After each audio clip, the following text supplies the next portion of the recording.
తన రాజీనామాపై వస్తున్న రూమర్లపై స్పందించారు ఎమ్మెల్యే కడియం శ్రీహరి. తాను రాజీనామా చేయడం లేదని క్లారిటీ ఇచ్చారు.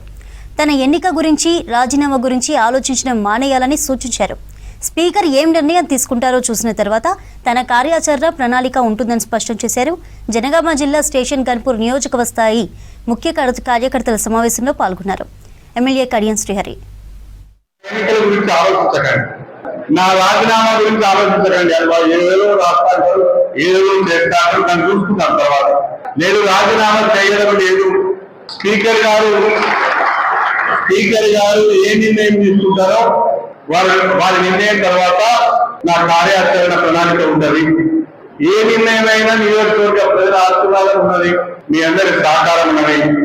ఇద్దరు ముగ్గురు మాట్లాడుతూ చెప్తున్నారు, సార్ 73 ఏళ్ళు వచ్చినాయి, 74 ఏళ్ళు వచ్చినాయి, 2 ఉన్నారు. నాతో సమానంగా పనిచేయలేకపోతాను. నా బాధ లేదు. ఈ ఏజ్లో నేను రోజు 3-4 కార్యక్రమాలు చేస్తున్నాను, తిరుగుతూనే ఉన్నాను. మరి మీరు ఉంటలేదు అంటే పని చేయాలనే తపన ఉండాలి, సంకల్పం ఉండాలి. అవకాశం వచ్చింది నిరూపించుకోవాలి అనేది